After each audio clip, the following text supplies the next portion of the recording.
오후의 시작, 세상의 모든 정보. 안녕하세요. 경주 에이펙 출장으로 자리를 비운 인지용 아나운서를 대신해 오늘까지 진행을 맡은 아나운서 이각경입니다. 이재명 정부의 첫 국정감사가 겸임 상임위원회 일정을 제외하고 사실상 막을 내렸죠. 이번 국정감사 내내 여야는 최민희 과방위원장 등을 놓고 정쟁만 벌여서 역대 최악의 국감이란 평가도 나오고 있는데 이 관련한 내용 잠시 뒤 여의도 인포메이션 코너에서 자세하게 살펴보겠습니다. 독감이 예년보다 빠르게 번지면서 지난 17일 독감 유행주의보가 발령됐습니다. 하지만 예방접종은 막연하게 꺼려지고 또 효과가 있을까 이렇게 의문을 품는 분들도 많이 계실 텐데요. 그래서 오늘 세모정 톡톡상담소 라디오 주치 코너에선 독감 예방접종에 대한 오해와 진실 함께 알아보고 상담도 해드릴 예정입니다. 궁금한 분들 계속해서 함께해 주세요. KBS 1라디오 유튜브 채널을 통해서도 실시간으로 시청하시고 또 참여하실 수 있습니다. 많은 관심 부탁드리면서 KBS 세상의 모든 정보 지금 시작합니다.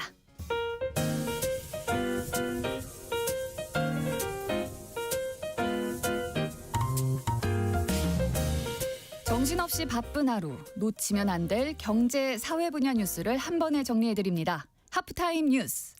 먼저 이 시각 주식시장 상황부터 살펴보죠. 장현재 시황캐스터 연결돼 있습니다. 안녕하세요. 안녕하세요. 네, 어제 사상 첫 4,100선을 돌파하기도 했던 코스피 10월 마지막 날인 오늘 분위기는 어떤가요? 네, 빅 이벤트들이 마무리되면서 코스피 숨고르기를 하는 듯했지만 기관 매수세에 힘입어 상승하고 있습니다. 현재 0.4% 오름세로 4,103포인트 가리키고 있습니다. 수급적으로는 오늘 기관이 순매수하면서 지수의 상승을 주도하고 있습니다. 6,272억 원 순매수하고 있고요. 반면 외국인은 4,700억 원 가까운 매도 우위, 개인 역시 1,552억 원 팔아내고 있습니다. 시가총액 상위 종목단에선 오늘 삼성전자와 자동차 대표주인 현대차와 기아가 상승합니다. 삼성전자와 현대차그룹이 엔비디아와 인공지능 동맹을 맺은 것이라는 해석이 나오면서 영향을 받고 있습니다. 네, 코스닥 흐름도 살펴볼까요? 네, 코스닥 지수 현재 900선 부근에서 등락을 거듭하고 있습니다. 현재 0.9% 오름세 899포인트 가리키고 있는데요. 이쪽에서는 메이저 수급 주체가 쌍끌이 순매수를 하면서 지수의 상승을 야기하고 있습니다. 외국인이 564억 원 순매수하고 있고 기관 역시 1,100억 원 넘는 매수 우위 기록 중입니다. 네. 개인만 홀로 1,577억 원 팔아내고 있습니다. 오늘 코스닥 대형주들 전반적으로 강합니다. 시가총액 상위 10개 종목 모두 상승하고 있는데요. 네. 특히 로봇 대표주인 레인보우 로보틱스가 급등 중입니다. 오늘 장에서 눈에 띄는 종목도 짚어주시죠. 네, 오늘은 젠슨황 엔비디아 CEO와 연관된 로봇과 AI 종목들이 강세를 보여주고 있습니다. 젠슨황 CEO가 어제 한 행사에 참석해서 한국에게 좋은 소식이 있고 그 힌트는 AI와 로보틱스 관련된 것이라고 밝히면서 기대감이 커진 영향입니다. 네, 어제 원달러 환율은 소폭 떨어졌던데 외환 시장 현재 움직임은 어떻습니까? 네, 오늘 환율 1,430원에 출발했는데요. 지금은 1,428원 60전에 거래되고 있습니다. 원화 강세 국면이고요. 네. 유로화와 엔화는 약세입니다. 유로화 현재 1,652원, 엔화는 928원대에 거래되고 있습니다. 네, 장현재 시황캐스터와 함께했습니다. 고맙습니다. 감사합니다. 이번엔 임선우 뉴스캐스터와 하프타임 뉴스 이어가 보겠습니다. 안녕하세요. 안녕하세요. 네, 이번 에이펙 주간 동안 가장 큰 이벤트라고 할 수 있을 미중 정상회담 어제 열렸는데요. 그동안 전 세계에 영향을 줬던 미중 무역 갈등, 일단 봉합되는 모양새예요? 네, 양측의 무역 갈등이 이번 정상회담을 계기로 일단은 숨고르기에 접어드는 분위기입니다. 네. 협상을 지휘하고 있는 스콧 베센 장관이 협상이 마무리됐고 다음 주 서명이 가능하다 말을 했는데요. 네. 알려진 것처럼 중국의 히토류 수입 통제를 둘러싼 갈등이 해소가 됐고 미국도 중국에 부과했던 펜타닐 관세를 낮췄고요. 또 대두 이슈, 또 조커 카드로 떠올랐던 이 틱톡의 미국 사업권 매각 네. 절차도 곧 진행될 것이다 말했습니다. 다만 현지 언론들은 미국이 이번 담판을 통해 성과를 거두긴 했지만 중국을 상대로 약점을 드러냈다. 전술적 휴전에 불과하다 평가했는데요. 한 줄 평 몇 가지 모아보면 뉴욕타임즈는 시진핑 국가주석이 만만치 않은 상대가 됐다 짚었고 네. CNN은 이번 회담 결과들이 여전히 위험 신호들로 채워져 있다 전하기도 했습니다. 달아올랐던 무역 전쟁의 온도가 한결 낮아졌다고는 하지만 근본적인 갈등 요소들로 여전히 냉각될 가능성이 크다는 전망이 많습니다. 아하.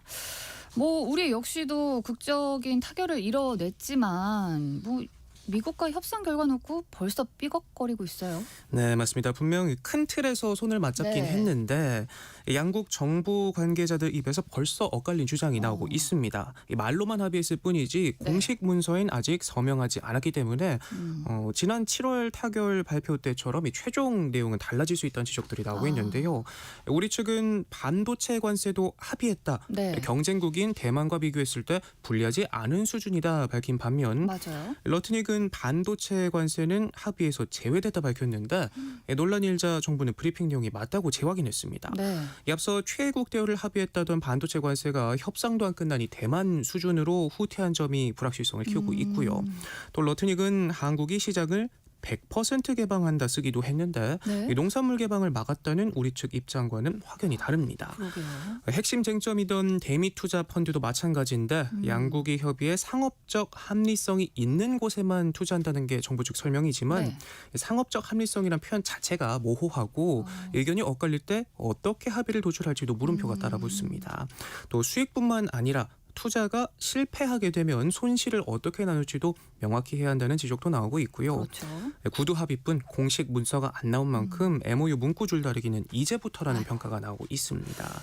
그리고 또 이 러트닉뿐만 아니라 베센트 장관도 거들고 나섰는데요. 네. 한국이 트럼프 행정부가 두 팔 걷어붙이고 추진 중인 알래스카 액화 천연가스 이 LNG 파이프라인 건설 프로젝트에 참여한다 말했는데 네. 우리 정부가 사업에 참여하겠다 공식화한 적이 없는데도 이렇게 트럼프 행정부의 실세 2명이 잇따라 압박하면서 여전히 삿바 싸움을 계속하는 모양새입니다. 아이고, 뭐 정반대 뭐 결과를 주장하는 것도 그러니까요. 있고 결과가 어떻게 또 될지 궁금해지는데 이번 에이펙 주간 각국 정상들만큼이나 또 큰 주목을 받고 있는 인물이 있죠. 바로 엔비디아의 수장 젠슨 황 CEO.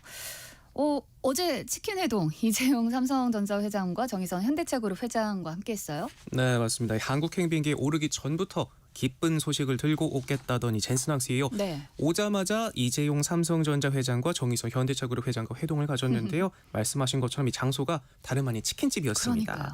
허심탄회하게 이야기를 나누고 싶다던 젠슨 황 네. CEO가 먼저 제안을 했다고 하는데 이렇게 세계 경제를 쥐락펴락하는 큰 손들 무슨 치킨 먹을까 궁금하잖아요. 이 단짝 친구를 뜻하는 깐부 네. 치킨을 황 CEO가 직접 골랐다고 합니다. 우리는 친구다. 네, 맞습니다. 이 화기애애한 분위기 속 세 사람은 네. 소맥 러브샷을 하는 모습을 보여주기도 했고요. 누가 계산을 했냐 궁금해요. 궁금하시죠? 네. 이재용 회장이 골든벨을 울렸다고 합니다. 그렇군요. 네, 회동 후 세 사람은 나란히 엔비디아 행사장으로 함께 갔는데 여기서 젠슨 황 CEO는 29년 전 고 이건희 삼성 회장으로부터 편지를 받았다며 이 특별한 인연을 소개하기도 했는데요. 행사 자리에서 이재용 회장은 젠슨 황 CEO를 친구라고 부르고 네. 정의선 회장은 형님이라고 칭하는 등의 남다른 신분을 보여줬습니다. 정말 깐부가 됐나 봐요. 네, 맞습니다. 또 우리 기업들과 협력에 대한 힌트를 주기도 했는데요. 엔비디아는 한국의 파트너스들과 많은 발표를 준비하고 있다. 이재명 대통령이 먼저 발표할 수 있도록 하겠다고 약속했다 말하면서 AI, 로보틱스와 관련된 것이라고 짧게 언급하기도 했습니다. 네. 삼성전자는 현재 6세대 HBM 양산 체제를 구축하고 엔비디아의 품질 테스트 통과를 기다리고 있는 만큼 차세대 메모리 협력이 구체화될 가능성이 나오고요. 현대차그룹 역시 올해 초 엔비디아와 모빌리티 혁신을 위한 전략적 파트너십을 체결한 바 있기 때문에 이번 만남을 계기로 양사 간 협업이 확대될 것으로 기대가 됩니다. 또 보다 구체적인 AI 동맹 관련 내용은 오늘 경주 에이펙 현장에서 나올 걸로 보이는데 CEO 서밋 연사로 나서는 젠슨 황 CEO는 이때 최태원 SK그룹 회장과도 만남을 가질 것으로 전해지면서 네. 업계는 이번 일정을 계기로 깜짝 발표가 나올 가능성이 주목하고 있습니다. 과연 구체적으로 또 어떤 내용일지 굉장히 또 궁금해집니다. 네. 다음 소식 살펴볼게요. 정부가 부동산 거래 과정에서 일어나는 편법 탈세 요거 잡아내기 위해서 자금 출처 조사를 더 강화하기로 했어요. 네, 국세청이 집 살 때 쓰는 자금 네. 조달 계획서를 전수 확인하기로 했는데요. 규제 지역이거나 매매가 6억 원 이상이면 의무적으로 작성해야 하는 이 문서는 예금이 있다면 예금 증명서를, 부모에게 받았다면 증여세 신고서 등 이 증빙 서류도 필수로 챙겨야 하고 이 지자체에서 국토부가 국세청으로 복잡한 절차 때문에 지금은 들여다보는데 한 달이나 걸린다고 합니다. 국세청은 이 시차를 없애겠다는 방침인데요. 지자체가 자금 조달 계획서를 전산망에 등록하는 즉시 바로 확인하기로 했고요. 네. 범정부 부동산 감독 추진단도 다음 달 3일 출범해 집값 띄우기나 편법 증여 등을 집중 단속할 방침입니다. 오들오들 떠는 분들도 계실까요? 한편 최근 정부가 내놓은 고강도 대책 때문인지 서울 집값 상승세가 좀 한풀 꺾인 모습이에요. 네, 맞습니다. 서울 전역을 규제 지역과 토지거래 허가구역으로 지정한 11호 대책의 영향이 나타나고 있는 걸로 보이는데요. 네. 한국부동산원이 발표한 10월 넷째 주 주간 아파트 가격 동향을 보면 서울 아파트 가격은 전주 대비 0.23% 올랐는데 네. 여전히 오름세긴 하지만 9월 둘째 주부터 매주 상승폭이 커지다가 이번 주 처음으로 축소됐습니다. 규제 지역 거래가 크게 위축된 상태인데 서울 전역에서 토지거래 허가제가 시행된 20일부터 이날까지 서울 아파트 거래는 131건에 그쳤고요. 매물 감소세도 뚜렷합니다. 토지거래 허가제 등으로 주택 매매 거래가 까다로워지면서 시장 상황을 지켜보기 위해 일단 매물을 거둬들인 집주인들이 많은 걸로 네네. 보이고요. 시장은 관망세로 돌아선 모습입니다. 이런 가운데 전세 월세화 현상 더욱 빨라지고 있는데요. 지난달 전국 전월세 거래량은 7% 넘게 늘어 23만 건을 넘어섰는데 이 중 월세가 차지하는 비중이 10개 중 6개 이상 65%에 달했습니다.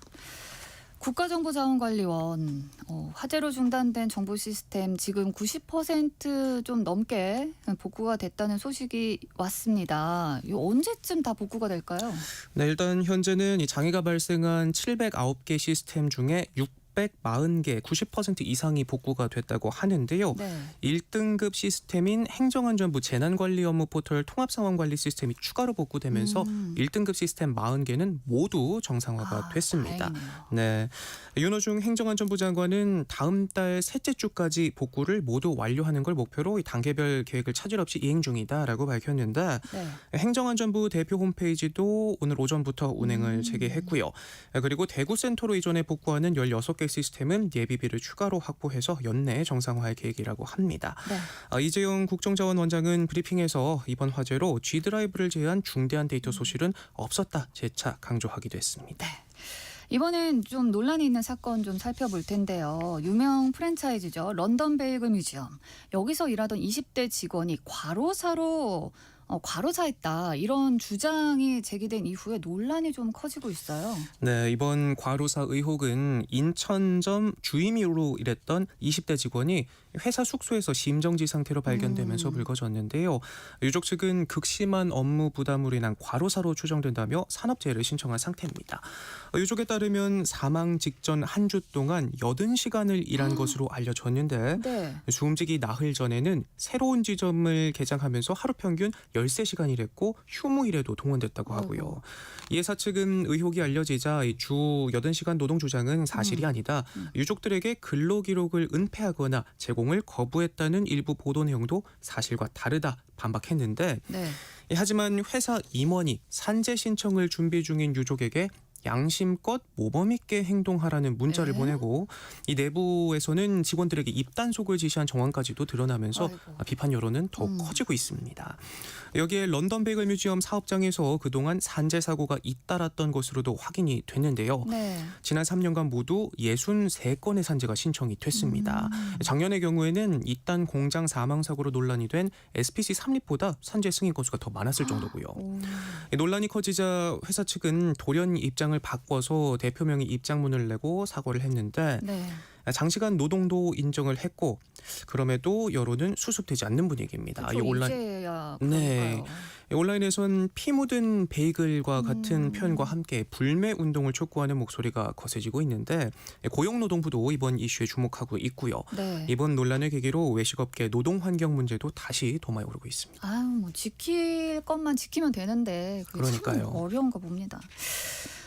다음은 이른바 초코파이 절도 사건이라고 알려졌죠. 사무실 냉장고에서 1,050원어치 과자를 꺼내 먹은 혐의로 한 보안업체 직원에게 벌금 5만 원이 선고된 사건이었는데 항소심을 앞두고 또 논란이 일었어요. 어제 항소심 결심 공판이 열렸다면서요. 네, 저희 하프타임 뉴스에서도 관련 소식 전해드렸었는데 1심에서 벌금 5만 원 선고가 내려지면서 항소심까지 열리게 되자 이목이 쏠렸었죠. 네. 피해 금액이 적더라도 훔친 행위에 대해선 법적 책임을 물어야 한다던 검찰이 뒤늦게 태도를 바꾸면서 항소심에선 선고 유예를 요청했습니다. 네. 검찰은 보안 업무와 무관한 사무실에 들어와서 허락 없이 간식을 먹은 이 직원에게 절도 혐의를 적용한 건 문제가 없다고 판단했지만 피해 금액이 적고 유죄가 선고되면 해고될 가능성이 있다는 점을 고려했다 밝혔는데 이렇게 이례적인 선고 유예 구형은 검찰 시민위원회 권고를 반영한 것으로 보입니다. 제 기억으로는 앞서 판사도 이런 일로 법정까지 와야 하느냐 착착하게 말했었는데 이른바 초코파이 재판으로 국민적 관심을 끌게 된 이번 사건 항소심 선고는 다음 달 27일에 열립니다. 네, 결과가 어떻게 될지 끝까지 지켜보도록 하겠습니다. 하프타임 뉴스 여기까지 하고요. 지금까지 임선유 뉴스캐스터와 함께했습니다. 고맙습니다. 고맙습니다. KBS 1라디오 세상의 모든 정보 함께하고 계신 지금 시각은 12시 36분입니다. 이 시각 교통정보 알아보겠습니다. 네, 이 시각 교통정보입니다. 낮과 밤의 기온차가 크게는 15도 이상까지 벌어지면서 지금도 인천과 홍성 등 일부 지역으로는 방무가 끼어 있습니다. 부근 지나신다면 전방을 잘 살피셔야겠습니다. 먼저 사고와 작업이 정체로 굳어진 곳들인데요. 서울시내 북부간선도로 구리 쪽 묵동 진출로를 앞두고 1차로에서 사고가 나 일대 크게 혼잡하고요. 영동선 강릉 방향 1차로에서 차선을 긋고 있는 용인 나들목부터 양지 터널 쪽으로 주춤하고 이후 호법 분기점 일대로 4차로 작업 여파를 받습니다. 수도권 제일순환선 일산에서 판교 방향 노지 분기점에서 송내까지 8km 구간 작업 정체가 여전하고요. 반대 판교에서 일산 쪽 소래터널에서 송내 계양 일대로 구리에서 판교 방향 남양주 부근으로도 차가 많습니다. 이 밖에 강원권 외곽을 향하는 차량들 광주 원주선 원주 쪽 동곤지암 일대로 서울 양양고속도로 양양 방향 덕소 3패 부근으로도 이른 나들이 정체 늘고 있습니다. KBS 교통정보센터에서 공인혜였습니다. 세상의 모든 정보는 청취자분들의 관심과 참여를 기다립니다. 방송 들으시면서 궁금한 점이 있거나 의견 공유하고 싶은 분들 계시면 문자 보내주세요. 추첨을 통해 모바일 쿠폰 보내드리겠습니다. 참여하실 번호는 샵 9730이고요. 짧은 문자 50원, 긴 문자 100원의 이용료가 부과됩니다. 콩 게시판을 통해서는 무료로 참여하실 수 있고요. KBS 1라디오 유튜브 채널을 통해서도 실시간으로 시청 참여하실 수 있습니다. 청취자 여러분들을 여의도 정치로 안내해드리는 시간이죠. 여의도 인포메이션. 오늘은 정윤경 시사저널 기자와 함께합니다. 기자님 안녕하세요. 네, 안녕하세요. 네, 오늘 첫 번째 주제는 에이펙 기간에도 최민희 공방입니다. 2025 경주 에이펙 정상회의 기간에도 정치권이 최민희 과방위원장 문제로 파열음을 내고 있어요. 네, 그렇습니다. 정청래 민주당 대표가 우리 에이펙 때만이라도 싸우지 말자. 맞아요. 전 세계가 우리 주목하고 있다. 이렇게 얘기를 했잖아요. 네. 말이 끝나기도 무섭게 싸웠습니다. 바로 한 인물 때문인데요. 네. 국회 과방위원장을 맡고 있는 최민희 민주당 의원 문제로 다툰 겁니다. 최민희 위원장 논란 다시 한번 좀 짚어드리면요. 네. 국정감사 기간에 최민희 위원장의 딸이 국회에서 결혼식을 올려서 문제가 됐었잖아요. 최민희 위원장이 피감기관으로 두고 있는 데가 한 통신사, 방송사 합쳐서 한 80곳 정도 된다고 알려지거든요. 근데 여기 일부 피감기관이 축의금을 냈는데 네. 근데 최민희 위원장이 보좌진에게 이동통신사 얼마, 방송 관계자 얼마 이렇게 축의금을 보냈다는 메시지를 보낸 장면이 국회 본회의장에 찍힌 거예요. 네. 그래서 논란이 좀 더 불거졌는데 맞아요. 최민희 위원장은 보좌관에게 반환을 요청한 거다 이렇게 해명을 했습니다. 그래도 뭐 굉장히 논란이 커지고 있고 결국에는 어제 사과를 했죠. 네, 그렇습니다. 어제가 과방위 국정감사 마지막 날이었어요. 결국 최민희 위원장 국민 앞에 고개를 숙였습니다. 논란이 생기지 않도록 좀 더 철저히 관리를 했어야 됐는데 그러지 못해서 후회된다 이렇게 고개를 숙인 건데요. 일각에서는 딸이 결혼식을 2번 했다 이런 주장도 있었잖아요. 오, 네. 네, 여기에 대해서는 터무니없는 얘기다 이렇게 강하게 선을 그었습니다. 또 피감 기관에 청첩장 보냈다거나 화환을 요청했다는 그런 주장에 대해서도 그런 일이 없다 이렇게 강하게 부인을 했고요. 한 가지 더 있었어요. 네. 모바일 청첩장에 그 카드 결제 링크가 있었다는 오, 게 네. 있었잖아요. 그런 거에 대해서도 그 링크로 들어온 축의금 한 푼도 없다 이렇게 해명을 한 겁니다. 그렇군요.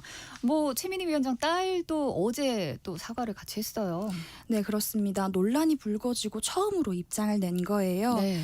제 결혼식 때문에 많은 분들 피로감 느꼈다면 정말 죄송하다면서 고개를 숙였습니다.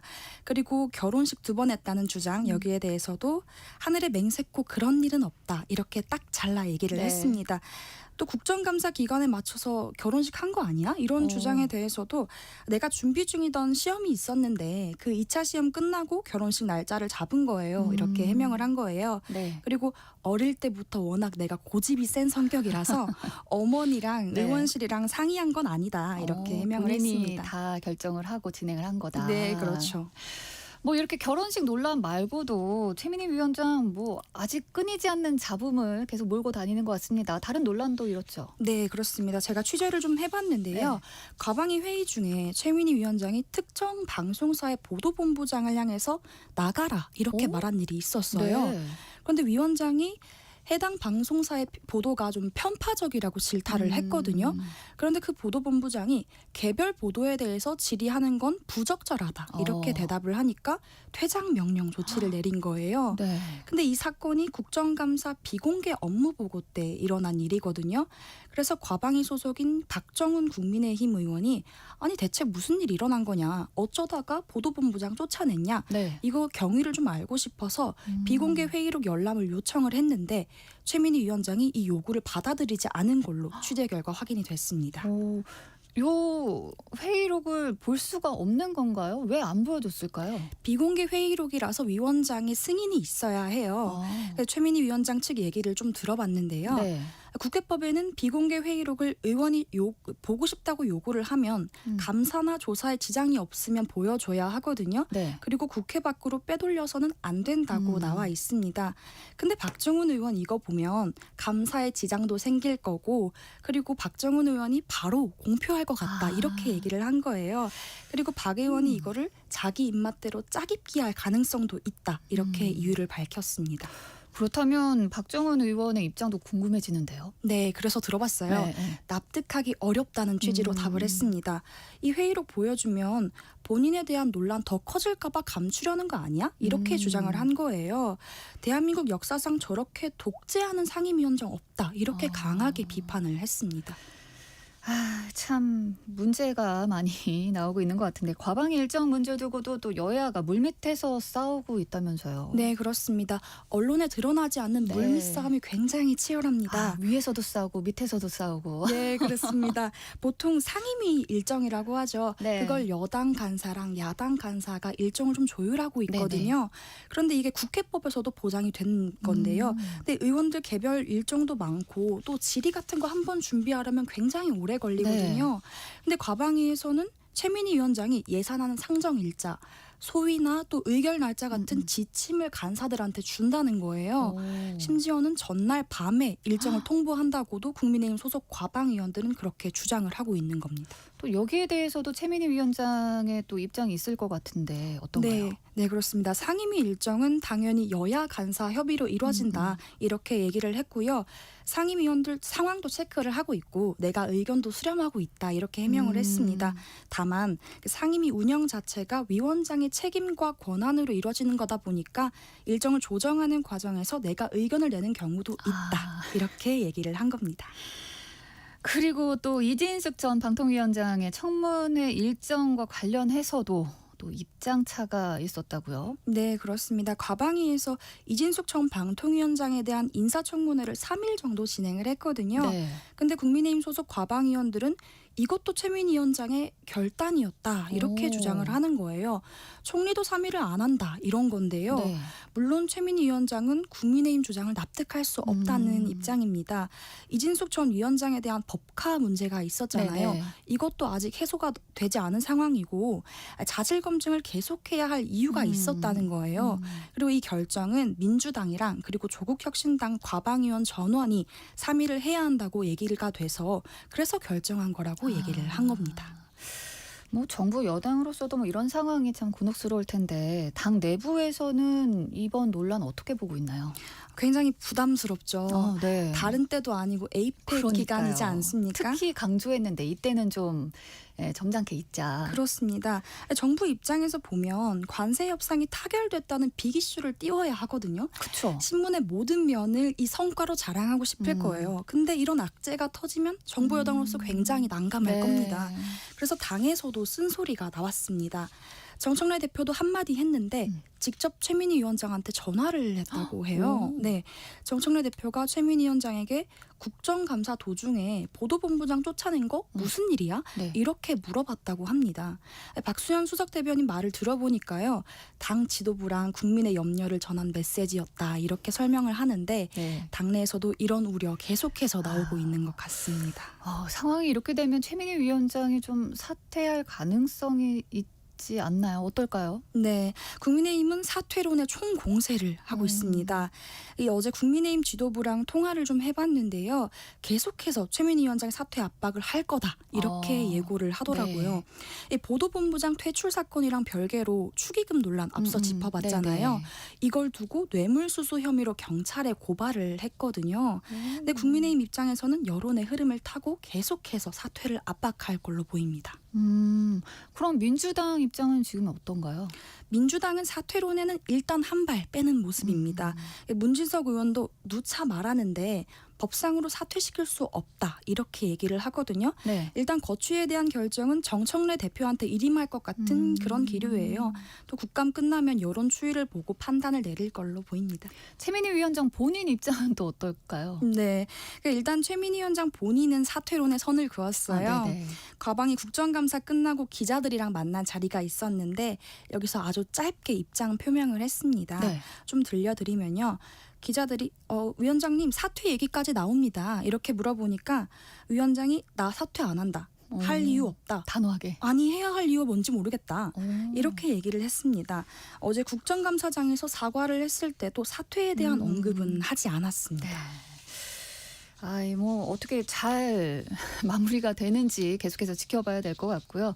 다음은 최근에 다시 주목받고 있는 세관 마약 수사 외압 의혹에서 함께 이야기 나눠봅니다. 우선 어떤 사건인지 간략하게 정리해 주세요. 네, 이게 시간이 좀 오래돼서 잘 기억나지 않는 분들이 많이 계실 텐데요. 쉽게 설명을 좀 드리자면요. 네.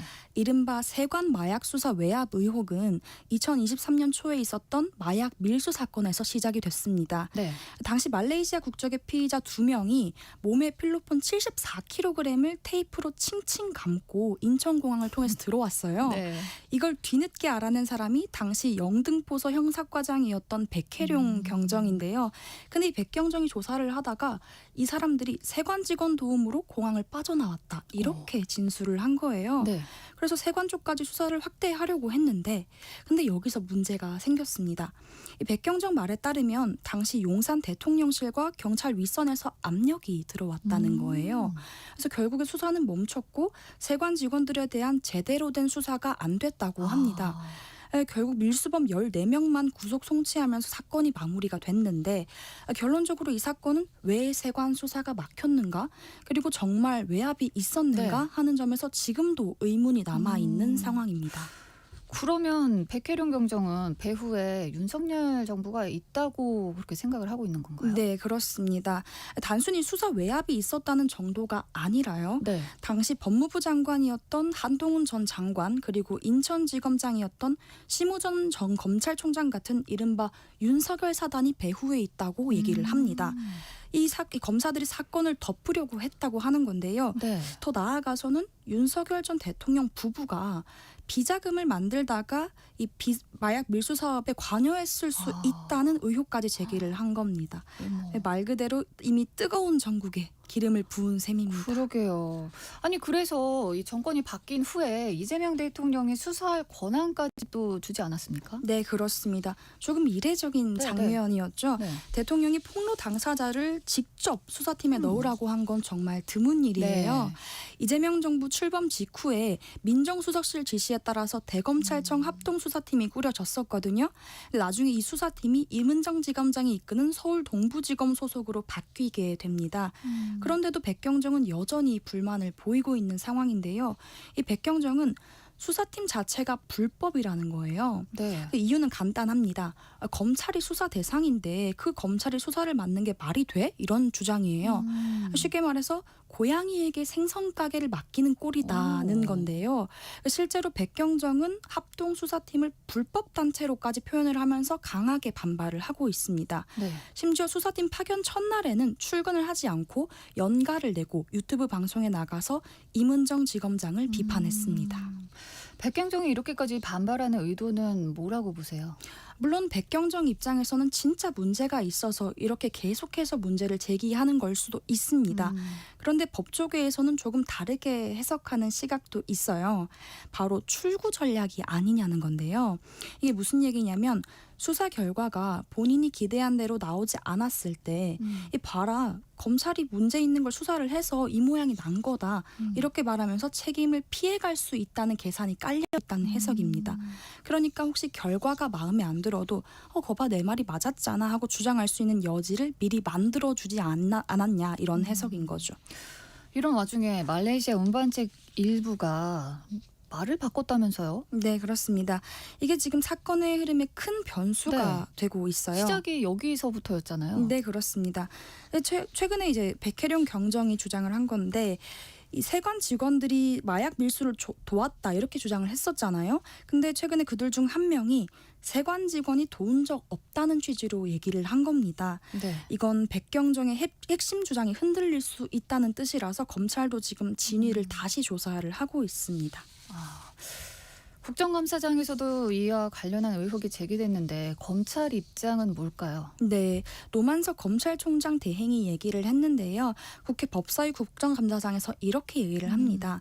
수사의 실체가 꽤 접근해 가고 있다. 이런 보고를 받았다고 밝혔는데 그렇다고 윤석열 전 대통령 부부가 마약 사업에 관여했다는 백경정의 주장까지는 동의하지 않는 그런 네. 분위기예요. 그 부분에 대해서는 진전된 내용 없다. 라고 얘기를 했는데요. 그러니까 물증이나 구체적인 근거는 아직 확인된 게 없다고 선을 그은 겁니다. 결국 노만석 대행은 수사는 계속되고 있다고 말을 하면서도 윤석열 전 대통령 부부가 배후에 있다는 주장에 대해서는 좀 거리를 둔 걸로 보입니다. 그럼 백혜룡 경정의 입장은 어떻습니까? 네, 어제 백혜룡 경정이랑 짧게 통화를 좀 해봤어요. 네. 백혜룡 경정의 입장은 크게 바뀌지 않은 걸로 보입니다. 일단 검찰과의 수사 협조가 잘 되고 있는 건지 물어봤는데 잘 되는 건 없다. 이렇게 대답을 했어요. 또 언급하긴 어렵다면서 말을 아꼈는데 경찰 시스템도 못 쓰는 상황이라고 좀 답답함을 토로했습니다. 현장에서는 시스템 접근권과 같은 기본적인 부분도 아직 좀 조율이 안 된 걸로 보이고요. 그리고 좀 가장 예민한 부분이죠. 앞서 짚었던 윤석열 전 대통령 부부가 마약 밀수에 연루됐다는 이 의혹에 대해서 노만석 대행이 선을 그었다고 얘기를 했잖아요. 네. 이런 거에 대해서는 좀 어떻게 생각하냐고 물어봤는데 대응하지 않겠다. 그건 그분의 입장이겠죠. 이렇게 말을 아끼더라고요. 그러니까 공식적인 반박은 하진 않았는데 자신의 입장을 굳이 바꾸지도 않았습니다. 전체적으로 보면 백경정은 여전히 본인의 주장이 맞다고 하는 거고 현재 검경수사팀 내부의 협업에도 좀 불만이 있는 걸로 보입니다. 세관마약 수사 외압 의혹 어떻게 될 것 같습니까? 네, 빨리 실체가 밝혀져야 할 텐데요.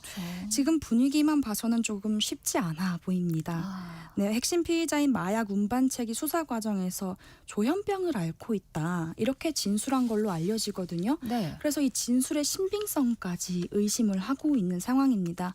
그리고 민주당의 태도도 조금 미묘하게 바뀌었어요. 이재명 대통령이 백혜룡 경정을 투입할 때는 처음에 3년 묵은 채증이 쑥 내려가는 속 시원한 결정이다. 이렇게까지 했는데 네. 그런데 이문정 지검장이랑 갈등 문제가 불거지니까 항명 논란까지 좀 더해지면서 조금 침묵 모드에 들어간 것 같습니다. 네. 여기에다가 한동훈 전 대표도 반발을 하고 있는 상황입니다. 네. 정쟁만 커지고 있는 느낌인데 결과 끝까지 지켜보겠습니다. 여의도 인포메이션 오늘은 여기까지 하겠습니다. 정윤경 시사저널 기자와 함께했습니다. 고맙습니다. 네, 감사합니다. 네, KBS 1라디오 세상의 모든 정보 1부 순서 여기서 마무리합니다.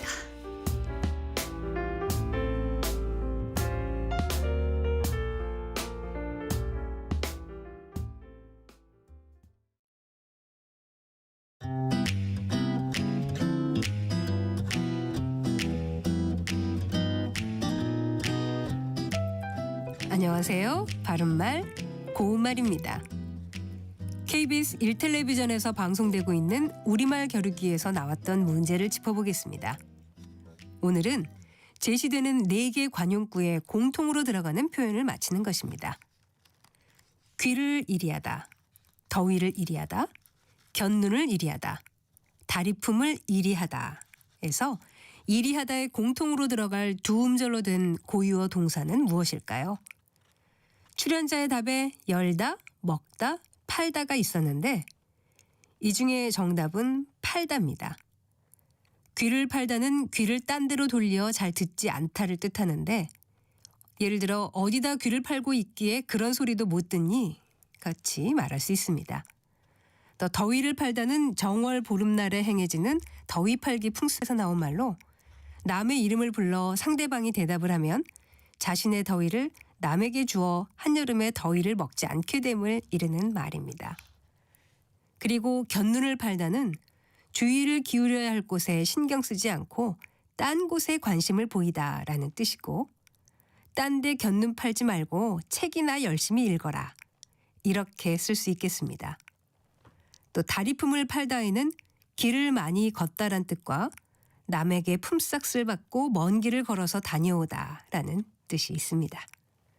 지금까지 바른말 고운말 아나운서 국혜정이었습니다.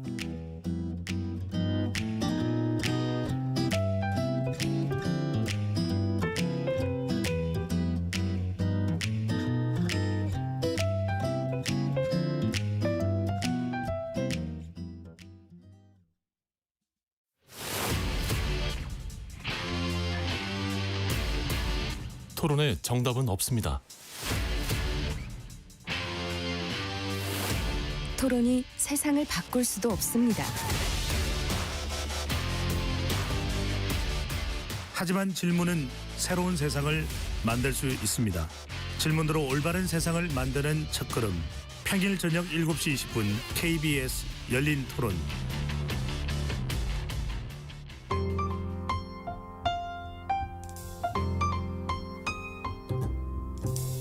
어떤 하루 보내고 계신가요?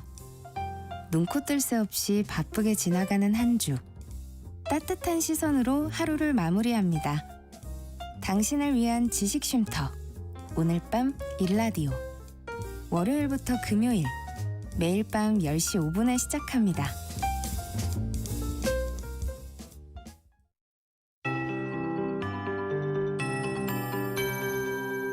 KBS 58분 날씨. 오늘 전국 대부분 지방 흐리겠습니다. 제주에는 가끔 구름이 많이 끼겠고요. 오늘 밤부터 내일 아침 사이 수도권 등 중부와 호남 등 서쪽 지역 위주로 비가 조금 내리겠습니다. 강수량은 5에서 20mm 정도로 적은 편이겠고요. 서울은 5mm 정도 뿌려지겠습니다. 내일은 구름 양만 많겠고 모레는 전국적으로 맑은 날씨가 이어지겠습니다. 빗줄기가 가늘듯 가을도 가늘고 얇게 지나가는 중이라는 느낌입니다. 벌써 10월 마지막 날입니다. 야구 야구 경기가 열리는 대전은 오늘 구름이 많은 가운데 낮 기온 20도 정도 예보돼 있습니다. 저녁이 되면 또 기온이 뚝 떨어지니까 옷차림 따뜻하게 하셔야겠습니다. 볼과 스트라이크 배합되듯 9월에는 더위와 가을 봄 모습이 섞였었고 10월 한 달은 추위가 일시적으로 찾아왔습니다. 모레 낮부터 또 찬 공기가 유입돼서 추워지겠습니다. 글피에는 서울의 아침 기온이 1도까지 뚝 떨어집니다. 건강 관리에 유의하시기 바랍니다. 오늘 낮 기온 서울과 대구 19도로 야외 활동하기 괜찮겠고요. 대전 20도, 전주 21도 등 16에서 22도가 되겠습니다.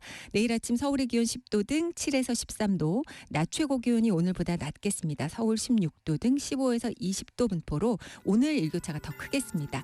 내일과 모레는 전국 대부분 지방 바람이 강하겠고요.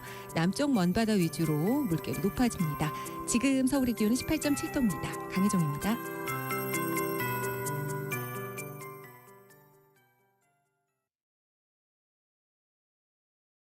정성을 다하는 국민의 방송 KBS가 한시를 알려드립니다. AM 711kHz, FM 97.3MHz, KBS 1라디오입니다. HLKA.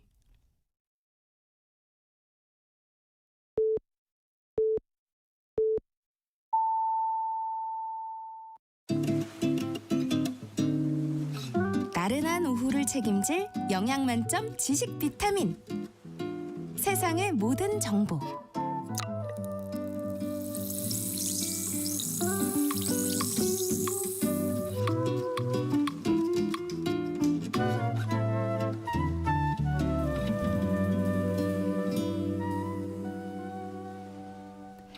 세상의 모든 정보 2부 시작합니다. 2부에서는 정치, 국제 이슈 전해드리는 오늘의 뉴스와 청취자 여러분들의 작은 궁금증도 신속 정확하게 해결해드리는 세모정 톡톡 상담소 금요일 코너죠. 라디오 주치의가 기다리고 있는데요. 오늘은 독감 예방접종을 맞아야 하는 이유와 함께 독감 예방접종에 대한 오해와 진실 알아볼 예정입니다. 평소 인플루엔자 예방접종 관련해서 궁금한 점 있었다면 미리 문자 보내주세요. 상담도 해드리고 추첨 통해서 커피와 베이글 모바일 쿠폰도 보내드리겠습니다. 문자 보내실 곳 샵 9730, 샵 9730이고요. 짧은 문자는 50원, 긴 문자는 100원의 정보 이용료가 있습니다. 콩 게시판 이용하시면 무료로 참여하실 수 있습니다. 그럼 먼저 라디오 정보센터 뉴스 전해드립니다. 경주 에이펙 정상회의가 오늘 오전 공식 개막했습니다. 이재명 대통령은 에이펙 의장 자격으로 참석자들을 직접 맞이하고 11년 만에 방한한 시진핑 중국 국가주석과도 처음으로 만나 인사했습니다. 이 대통령은 개회사에서 국제 질서가 격변하는 중대한 변곡점에 서 있는 지금 연대와 협력만이 해답이라고 강조했습니다. 윤석열 전 대통령이 내란 특별검사팀이 추가 기소한 체포방해 혐의 재판에 출석했습니다. 증인으로 나온 김성훈 전 경호처 차장은 윤 전 대통령이 계엄 뒤 비화폰 기록 삭제를 언급했다고 증언했습니다. 국방부가 12.3 불법 비상계엄 당시 위법 부당한 명령을 거부한 장교 4명, 부사관 3명 등 군인 7명에 대해 1계급 특별 진급을 결정했습니다. 김건희 특검팀이 양평 공흥지구 개발 특혜 의혹과 관련해 김건희 씨 어머니의 최측근인 김충식 씨를 오늘 소환했습니다. 내란 특검팀은 황교안 전 국무총리에 대한 2차 압수수색에 나섰지만 황 전 총리 측 거부로 또다시 불발됐습니다. 최민희 국회 과방위원장은 딸 결혼식 관련 논란에 사과하면서도 결혼식을 2번 한 적은 없고 특권을 사용한 적도 없다며 의혹을 반박했습니다. 국민의힘은 사퇴를 거듭 촉구하며 김영란법 위반 혐의로 최 위원장을 권익위에 신고했습니다. 지금까지 라디오 정보센터 뉴스 정한나였습니다.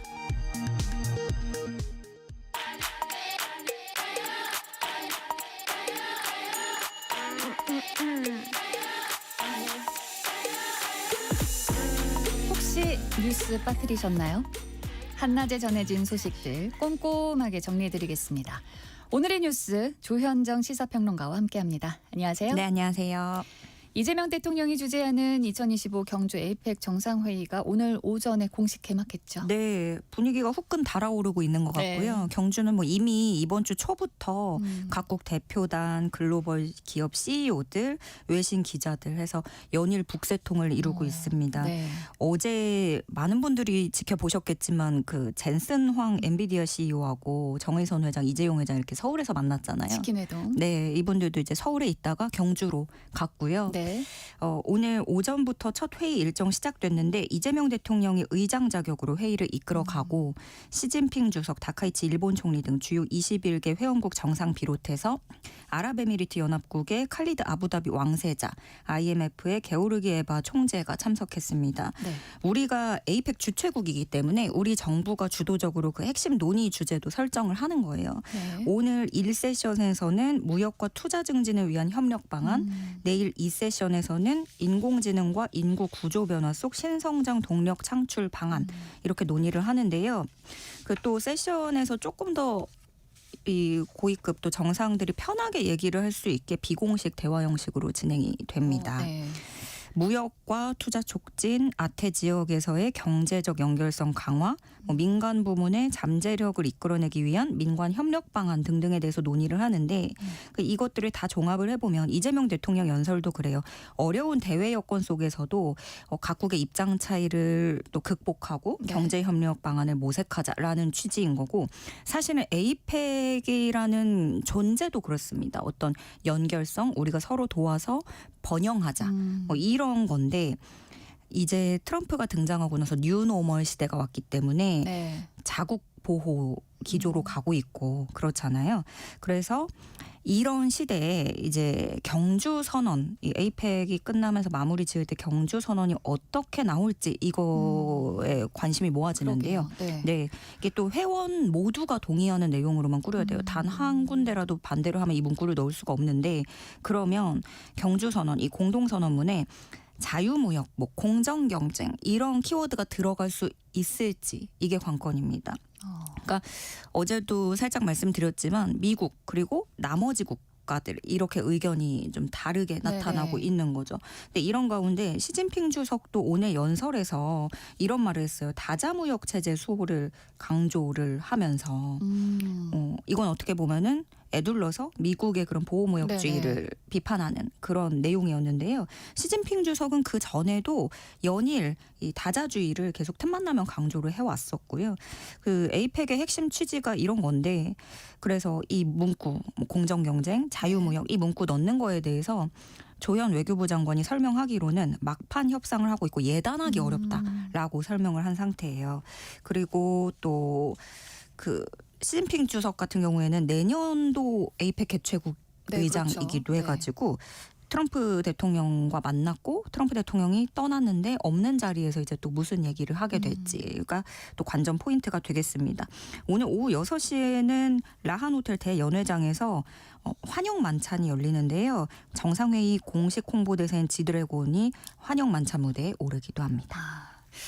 이번 에이펙 정상회의 의장인 이재명 대통령 오늘도 숨가쁜 외교 일정을 소화하고 있죠. 네, 21개 회원국 정상들을 개별 영접하는 걸로 공식 일정을 시작합니다. 그런데 이미 한미 정상회담이라는 빅 이벤트를 치렀고 어제도 한일 정상회담 하면서 일본의 새 총리하고 첫 회담을 했고 또 우리 회담은 아니었지만 의장국으로서 미중 정상회담도 준비도 하고 정말 바쁘게 지냈는데요.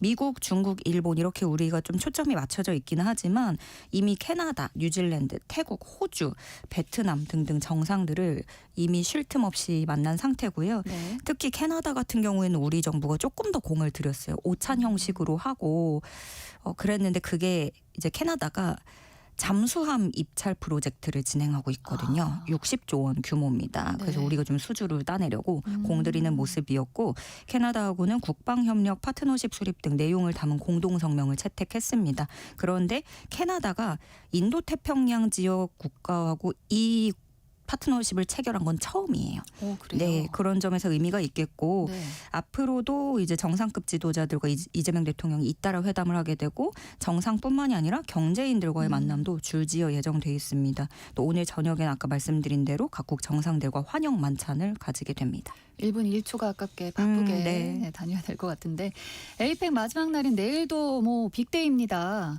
정상회의 마무리도 잘 지어야 하고요. 또 시진핑 중국 국가 주석과의 정상회담도 또 예정돼 있잖아요. 네, 아무래도 이 경제 분야 협력에 대해서 주된 논의가 이루어질 전망인데요. 특히나 최근 들어서 협중 시위도 문제가 되고 있다 보니 네네. 시진핑 수석 숙소 경비가 그 어디보다도 지금 굉장히 삼엄한 상태입니다. 보통은 호텔 뭐 주차장까지는 된다거나 이런 네네. 식인데 시진핑 주석 호텔 쪽은 그 호텔로 이어지는 도로까지 관계자 외 통행이 금지된 그런 상태고요. 그리고 또 뭐 하나 덧붙이자면 시진핑 주석은 사실 그 보통 정상급이라고 하면 이제 그 나라의 수도만 이제 가끔 이제 그쵸. 방문하는 네. 정도잖아요. 근데 시진핑 주석은 경주를 와본 적이 있어요. 2009년 때 그때가 부주석 때였는데 왜 왔죠? 그 뭐 외교 차원에서 방한을 했다가 그때 뭐 불국사도 갔었고요. 네네. 그런 인연이 있고 그럼 우리는 이제 한중 정상회담 가지면서 모처럼 온 기회에 중국과의 관계를 개선하는 걸 꾀해야 될 텐데 그 앞서 중국 신화통신하고 이재명 대통령이 서면 인터뷰를 했어요. 거기에 입장을 담기로는 평화의 문제에 있어서도 핵 문제 실질적 해결과 한반도 평화 구축을 위해서 우리에게는 중국의 건설적인 역할이 절실히 필요하다. 이렇게 강조를 했고 또 양국이 문화나 환경 다양한 분야에서 협력을 강화하고 인적 교류를 지속적으로 확대해 나가야 된다라는 부분을 강조했습니다. 근데 우리 국민들로서 좀 많이들 관심 있게 지켜보시는 포인트는 이거일 것 같아요. 한한령이 그렇죠. 해제될 수 있을지. 네, 꽤 됐죠. 네, 뭐 중국이 계속 공식적으로 그걸 이름을 올리고 있진 않지만 네. 우리 되게 제약이 많았잖아요. 네. 이거에 좀 많은 분들이 주목을 하고 계시고 이재명 대통령 외교 기조가 한미일 협력을 토대로 해가지고 중국과의 관계 개선도 또 도모하고 이렇게 가는 건데 사실 그 고래등 사이에서 우리가 되게 쉽지 않잖아요. 우리 입지도 있고 네. 북한이란 존재도 있고 그래서 그 균형이 되게 쉽지 않은 복잡합니다. 그런 상황인데 그래서 우리로서는 또 할 수 있는 그럼 협중 시위를 또 관리하는 그런 측면도 있고요. 그리고 오늘 이제 미중 정상회담 내일 포인트는 미국이 우리나라 핵 추진 잠수함 그 건조 네네. 승인한 거하고 네. 관련해서 직접적인 언급이 있을지 요거는 전문가들도 평이 엇갈리더라고요. 뭐 굉장히 불쾌할 수 있다 아니다. 그 우리가 무기로 쓰는 것이 아니기 때문에 원론적인 입장에서 그 중국도 수위를 조절할 것이다 이렇게 입장이 엇갈리는데 그리고 또 한중 간에 민감한 사안도 있어요. 서해 구조물이라든가 이런 것들 첨예하게 좀 부딪히는 안건에 대해서 또 시진핑 주석이 어떤 반응을 내놓을지 이것도 지켜봐야겠습니다. 복잡하게 네. 모든 게 얽혀 있네요. 어려워요. 어제 한일 정상회담 있었다고 말씀하셨잖아요. 네. 이재명 대통령과 다카이치 사네 일본 총리가 처음으로 만났는데 어떤 얘기가 오갔을까요? 예, 뭐 다카이치 사나이 총리는 취임한 지 며칠 안 됐기 때문에 당연히 정상들이 취임한 후에 서로 처음 만나는 네. 자리였고 생각해보면 이재명 대통령도 취임한 지 진짜 얼마 안 됐어요. 예, 그래서 두 사람 처음 만나는 자리에 다카이치 총리도 이번에 그 트럼프 대통령이 푸른 넥타이 한 것처럼 다카이치 총리도 푸른 아주 파란 재킷을 입었더라고요. 그리고 시진핑 주석도 사실 푸른 계열 넥타이를 했고 다 좀 의미를 네. 부여해서 오는 것 같고요. 이 한일 정상회담 42분간 있었습니다. 양국 간의 협력 방안 또 셔틀 외교에 대해서 복원하자는 의지 그런 재확인 이어가자는 의지를 재확인했고요. 네. 그 이재명 대통령이 초반에 다카이치 총리의 뭐 취미를 언급하고 그리고 뭐 일본 역사상 첫 여성 총리라는 게 더 각별하다라면서 화기애애한 분위기를 이끌었고 매우 중요한 이웃이다 이런 거에 좀 강조하고 방점을 찍은 것 같아요. 다카이치 총리도 이재명 대통령이 그렇게 좋은 웃는 얼굴로 환대해줘서 감사하다라면서 조금 늦었지만 취임을 축하한다 전하고 특히 국교 정상화 60주년이라는 큰 기념비적인 네. 해라고 하면서 셔틀 외교 잘 활용하고 둘 사이에서 잘 소통해 나갈 수 있으면 좋겠다 이렇게 밝혔습니다. 첫 만남이라서요. 그 상견례적인 느낌이 더 강하기 때문에 과거사라든가 민감한 현안에 대한 언급은 없었습니다. 조심스럽게 다가갔겠죠. 네, 그리고 또 양국이 그렇잖아요. 서로의 역사를 알고 가까운 나라일수록 사이 좋은 나라는 없습니다. 그래서 그렇기 때문에 정서적 문제가 더 민감한 부분인 것 같다는 그런 부분에 양 정상이 공감을 했다고 합니다. 네. 한낮의 교양 파트너 지금 여러분께서는 KBS 1라디오 세상의 모든 정보와 함께하고 계십니다. 한미 정상회담 계기로 타결된 관세 협상 요걸 두고도 또 정치권에서 반응이 엇갈리고 있는데 국민의힘은 합의문 공개도 요구하고 있는 상황이죠. 네, 민주당은 회담 결과를 두고 크게 환영하는 분위기입니다. 관세 협상 타결하면서 불확실성을 잠재웠고 네. 핵 추진 잠수함 승인은 국방 안보에 상당한 쾌거다 이렇게 평가를 했어요. 반면에 국민의힘 입장은 이거를 어떤 스탠스다라고 하나로 정리하기에는 다소 난해합니다. 예, 일단 장동혁 대표는 불확실성이 해소된 건 다행스럽게 생각하지만 관세 협상 타결은 이제부터 그 부담이 시작이라는 것을 말해준다 라면서 우려 반, 환영 반 이렇게 내놨고 국민의힘 김도읍 정책위의장은 이재명 정권은 합의문을 공개하라 이렇게 촉구했어요. 추가적으로 또 정부가 발표한 것에서 변경된 사항은 없을 것이라고 답변했다라고 민주당은 그렇게 일축을 했는데 이제 국민의힘의 이런 합의문 공개 요구는 계속 이어질 것 같아요.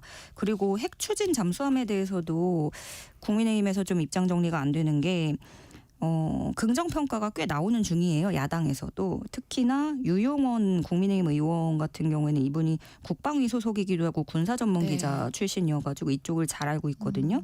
근데 매우 잘된 일이다 이렇게 환영 의사를 표했어요. 이런 일에는 여야가 없다라고도 강조를 했고 그런데 국민의힘 김민수 최고위원은 탄핵감 굴종 외교다. 핵 추진 잠수함 역시 성과로 볼 수 없고 꼼수에 불과하다 이렇게 비판을 했어요. 근데 이렇게 너무 다른 메시지가 나오니까 그 당 쪽의 입장을 물어보는 기자들의 질문이 있었는데 최보윤 수석 대변인은 유보를 합니다. 확인되는 대로 공식 입장을 말씀드리겠다. 당 내에서도 좀 지금 좀 어떤 입장을 취해야 되는지 갈팡질팡하고 있는 것 같고요. 그래서 같은 사안을 두고 이제 당내 정반대 평가까지도 이렇게 나오다 보니까 그러면은 이제 기자들이 협상 비준에도 국회 동의가 필요한데 국민의힘 협조할 것이냐 이렇게 물어보니까 협조할 부분이 있으면 당연히 해야 되는 부분이지만 역시나 합의된 내용의 선 공개가 필요하다 이렇게 요구를 하고 있고요. 또 한편으로는 이런 평가도 나옵니다. 안보 아젠다가 더 이상 이제 보수 정당만의 전유물이 아니게 됐다. 그러니까 어떻게 보면 국민의힘은 이것마저도 빼앗겼다는 그런 위기감이 작용할 수 있는 거고요. 그래서 그런 평가들이 정치권 안팎에서 확산하고 있는 상황입니다.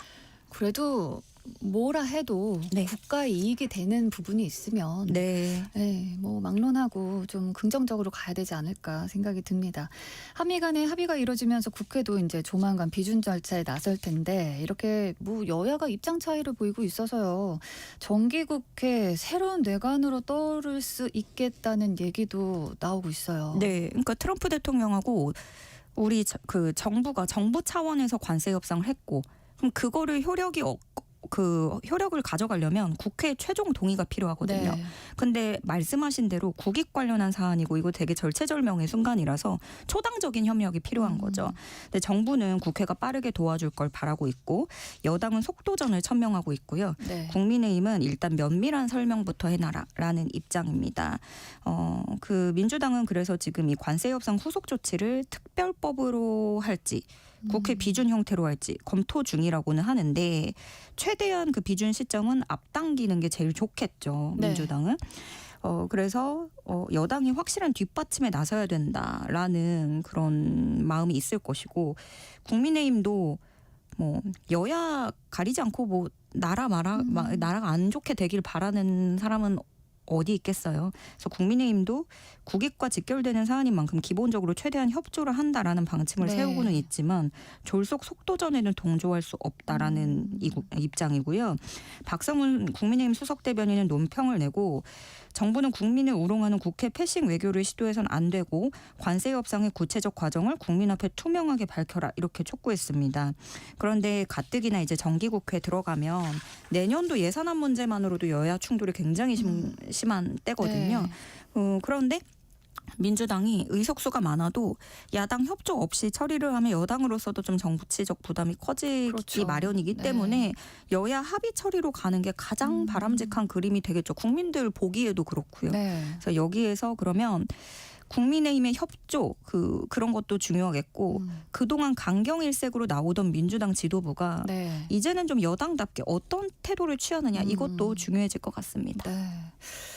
한편 건진법사 관봉건 띠지 분실 의혹 그리고 쿠팡 퇴직금 불기소 외압 의혹 이 사건을 수사할 상설특검 후보추천위원회 위원 추천이 오늘 마감되죠. 네, 요게 여야에서 똑같은 인원수로 추천을 해요. 민주당과 국민의힘이 오늘 우원식 국회의장에게 국회 추천목 2명을 각각 제출할 예정이고 네. 국민의힘은 뭐 이미 냈다는 것 같아요.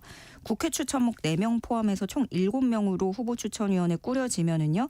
위원회가 대통령에게 특검 후보자 2명을 추천하고요. 대통령이 이 2명 중에 1명을 최종 임명합니다. 이 특검법에 따르면 상설특검은 특검과 특검보 2명, 파견검사 5명, 파견 공무원 특수수사관 해서 30명 이내로 꾸려지게 되고요. 네. 그리고 별도 특검법을 제정하는 과정 없이 상설특검은 곧바로 가동할 수 있어요. 수사기간은 최장 90일이 되겠습니다. 네, 오늘은 여기까지 하겠습니다. 지금까지 조현정 시사평론가와 함께했습니다. 고맙습니다. 네, 고맙습니다.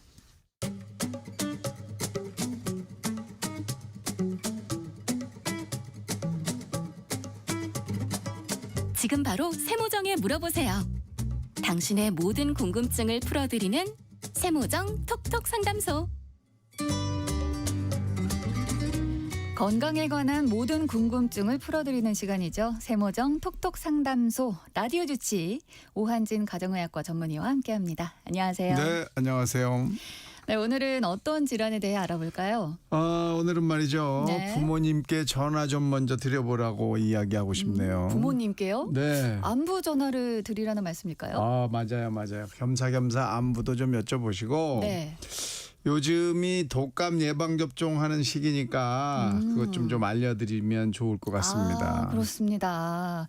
요즘에 병원에 가보면 이 독감 예방 접종하러 온 사람들이 굉장히 많더라고요. 네, 보통 뭐 이제 맞을 시기잖아요. 네. 원래 독감 예방 접종은 독감이 유행하기 전에 이제 맞아야 되잖아요. 근데 지금 슬슬 시작하는 사인이 오고 있어요. 네. 그래서 요즘 이제 얼른 맞으시는 게 좋을 것 같고 이 독감 예방을 하고 나면 한 2주 정도 지나야 이제 그 항체가 만들어지거든요. 그러니까 네. 예방 효과가 있는 거예요. 그 2주 정도가 필요하기 때문에 지금쯤 해서 겨울이 오기 전에 완전한 겨울이 오기 전에 완료를 하시는 게 좋겠습니다. 그런데 독감 예방 접종에 대해서 참 이야기가 많습니다. 어떤 말은 이게 사실일까 싶기도 한 부분도 있는데 오늘 좀 그런 걸 짚어보면 어떨까요? 좋죠. 이런 잘못된 얘기들, 네. 뭐 잘못 알고 있는 상식 이런 네. 것들을 좀 확실하게 제가 오해를 풀어드리도록 그렇게 노력해 보겠습니다. 네. 오늘 라디오 지치 코너에서는 독감 예방 접종에 관한 오해 풀어보겠는데요. 여러분도 잘못 알고 있는 건 없는지 귀 기울여 주시고요. 관련해서 궁금한 점 있으시면 문자로 많이 참여해 주세요. 상담도 해드리고 추첨 통해 따뜻하게 드실 수 있는 커피와 베이글 모바일 쿠폰도 보내드리겠습니다. 문자 보내실 곳 샵 9730 짧은 문자는 50원 긴 문자 100원의 이용료가 있고요. 콩 게시판이나 KBS 일라디오 유튜브 채널을 통해서는 무료로 참여하실 수 있습니다. 여러분의 많은 참여 기다리고 있겠습니다. 계속해서 이야기해 볼게요. 네. 독감 예방주사를 맞아도 독감에 걸리는 경우가 있어요. 그런 걸 보면 이게 정말 효과가 있는 걸까 싶거든요. 효과는 있죠. 독감 종류가 몇 가지인지 아세요? 모르겠는데요. 한 가지 같죠? 한 가지 아니에요? 그냥 독감 하나 아닌가요? 아니죠. 독감은 A형, B형, C형, D형이 있습니다. 네. A, B, C까지는 사람이 전염이 되고 D는 사람한테는 안 오거든요. 이 세 개 중에 사람한테 많이 생기는 게 A형하고 B형이에요. 근데 네. A형은 이 조류한테도 가고 돼지한테도 가고 뭐 강아지한테도 가고 말한테도 가고 그렇기 때문에 이게 사방으로 퍼지네요. 교차해서 네. 이제 독감이 올 수가 있어요.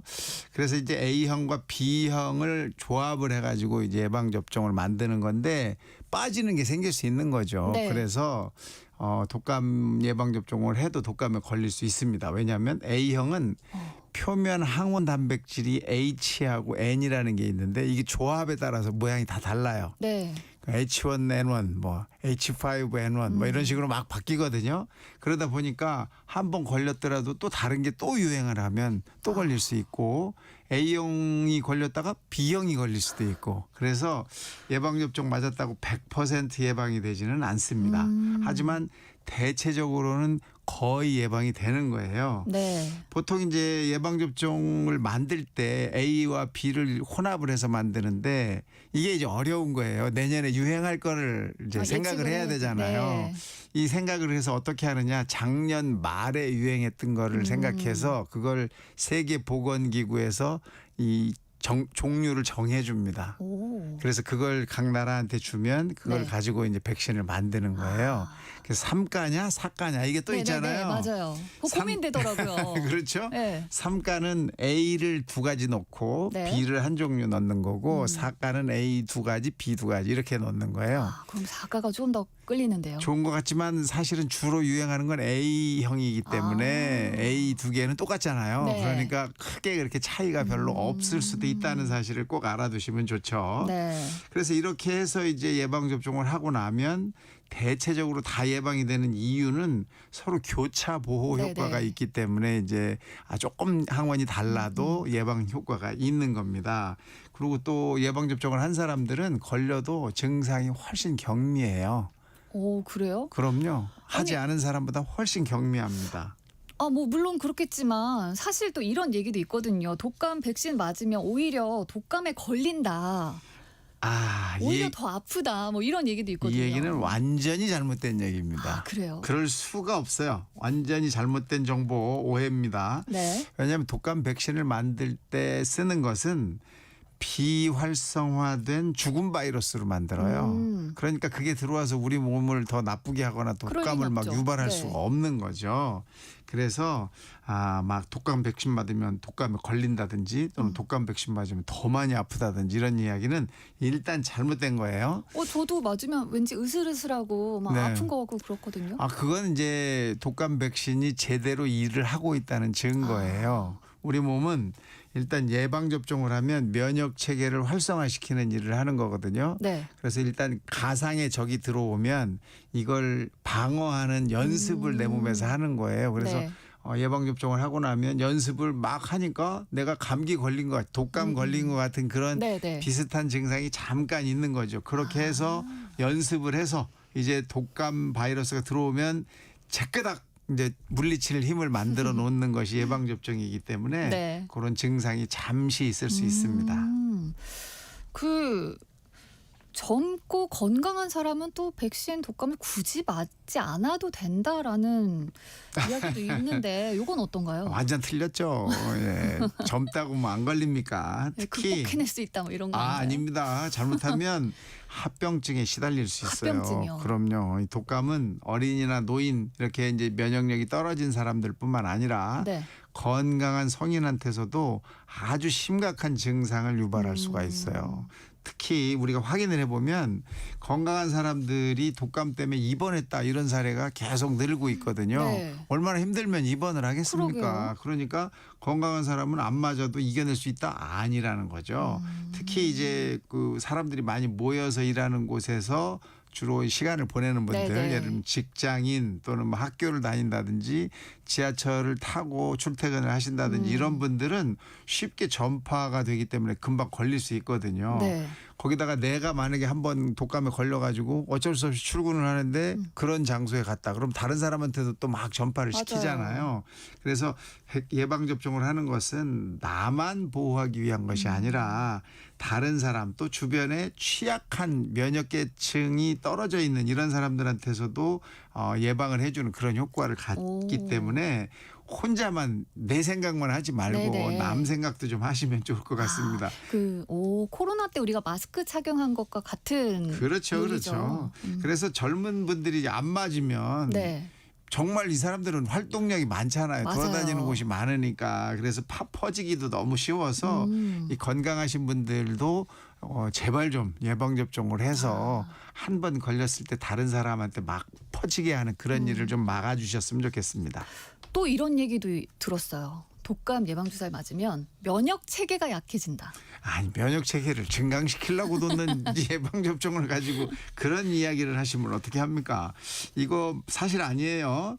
면역은 이제 백신을 맞아서 면역의 힘을 키워놨다가 이제 진짜 바이러스가 들어왔을 때 이 키워진 면역으로 금방 이제 이 해결을 해내기 위해서 우리가 예방접종을 하는 거니까 네. 이 예방접종을 하는 것은 면역 시스템을 연습시키는 거다는 사실을 반드시 잊지 않으시면 좋겠고 네.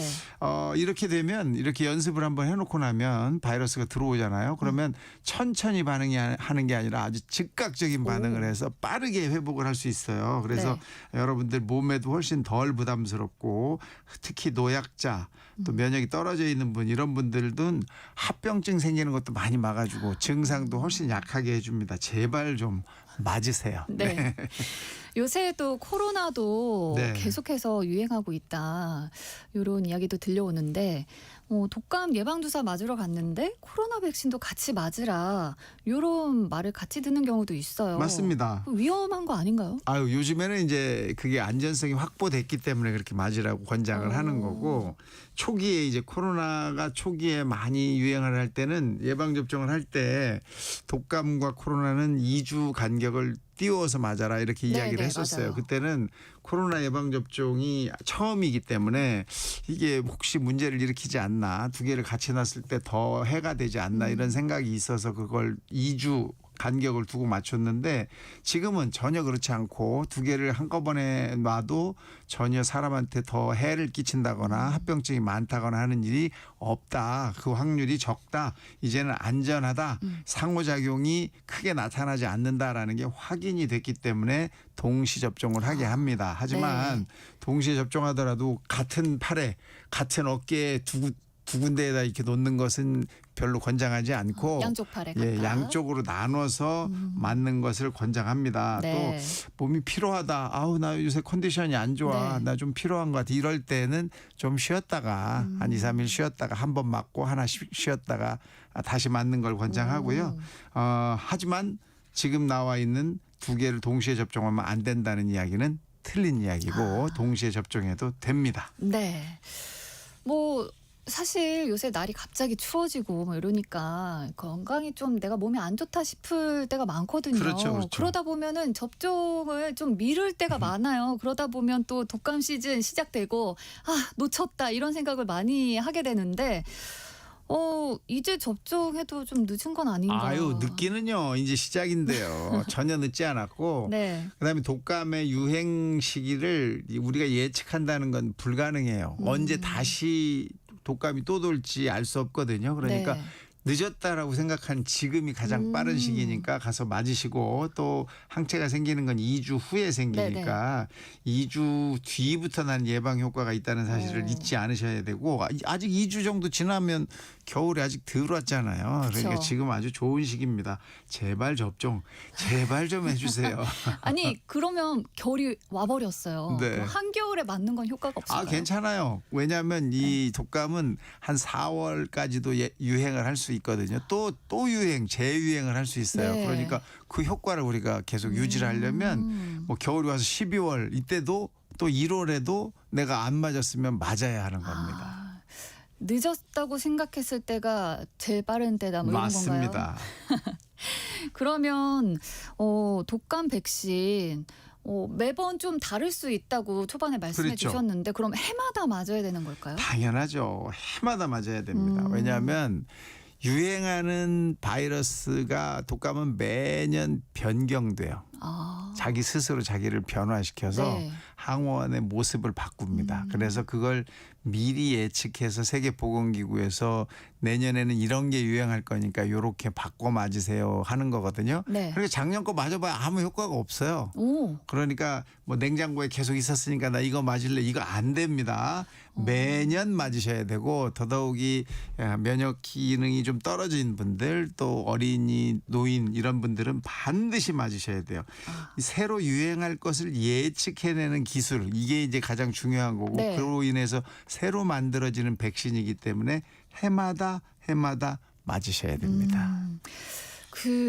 좋아요. 맞는 것까지는 참 좋은데 이 부작용 걱정하시는 분들도 계시거든요. 네. 뭐 예를 들어서 알레르기 반응이 있어서 이거 좀 꺼려진다, 걱정된다 이렇게 망설이시는 분들도 계시거든요. 네, 대개는 이제 그런 일은 안 일어납니다. 거의 없고 왜냐하면 이 독감 백신은 알레르기 반응을 일으키는 그런 물질이 없어요. 거의 없어서 네. 그런 일이 안 생길 가능성이 뭐 99%는 됩니다. 그렇지만 그래도 혹시 모르게 이제 부작용이 날 수 있으니까 그럴 때는 응급 조치를 할 수 있는 그런 이제 장치가 돼 있고 그런 준비가 돼 있는 병원에 가서 맞는 게 좋겠죠. 네. 나는 조금 약하고 나는 이런 부작용에 대해서도 걱정이 되고 나는 혹시라도 이거 큰일 날 것 같아서 못 맞겠어 이런 분들은 될 수 있으면 좀 큰 병원에 네. 그래서 즉각 응급 조치를 할 수 있는 그런 시설이나 또는 장비나 인력이 충분히 있는 곳에 가서 맞으시면 좋겠고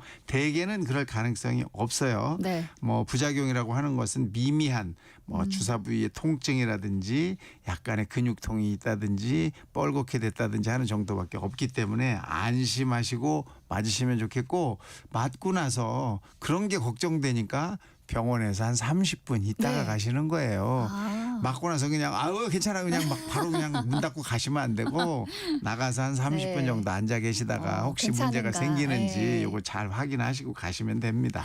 네.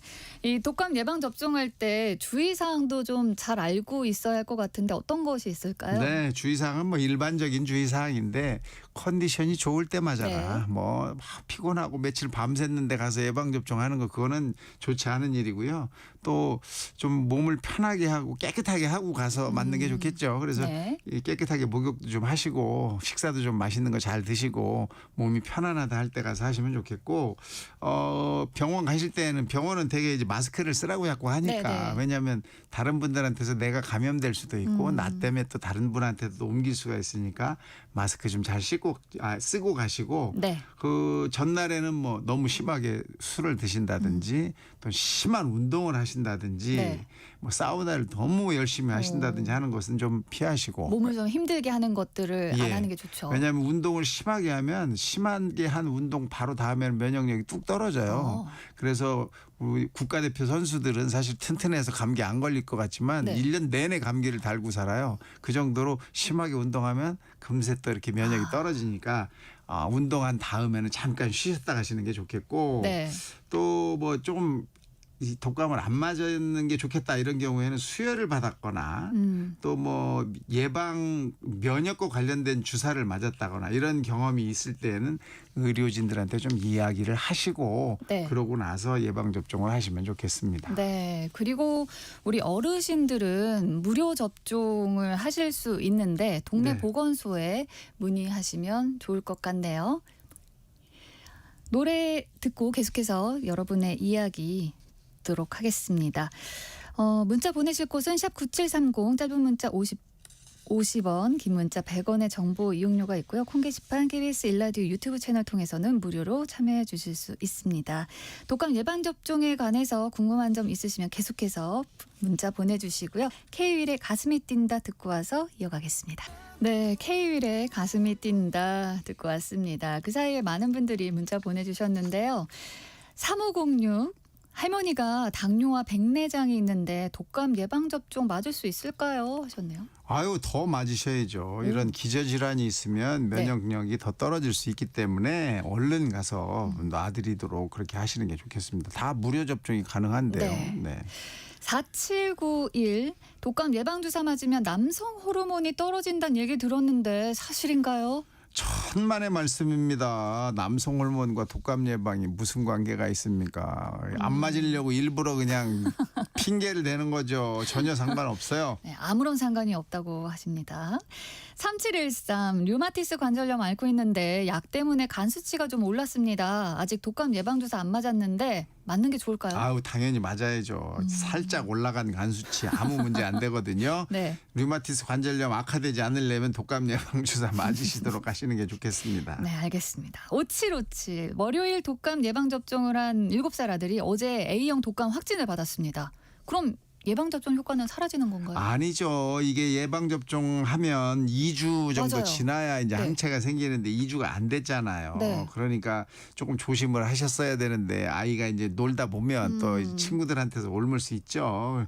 치료를 잘 하셔야 되고 예방접종 효과는 그 2주 지나면 항체가 만들어지니까 네. 계속 생기고 또 저 일단 걸렸잖아요. 네네. 걸려서도 잠깐 동안 또 항체가 맞아요. 생기거든요. 근데 걸려서 생긴 항체는 오래 가지 않습니다. 금방. 예, 그래서 예방 접종을 하셔야 하는 거예요. 8647 독감 예방주사 생리기간에 맞아도 괜찮나요? 아무래도 생리도 이 컨디션에 영향을 주니까 좀 고민이 되는데요. 네, 이 시기가 너무 힘들다. 나는 잘 못 견딘다. 네네. 이 시기가 너무 힘들고 네. 괴롭다. 그러면 그거 지나고 맞으시면 되고 아유 나는 괜찮아. 이런 정도시면 얼른 가서 맞으셔야죠. 네. 3225 독감 예방주사 무료 접종 대상자 외엔 돈 내고 접종할 수 있잖아요. 혹시 무료와 유료 주사 약 성분이 다른 건가요? 아이 절대 다를 수가 없죠.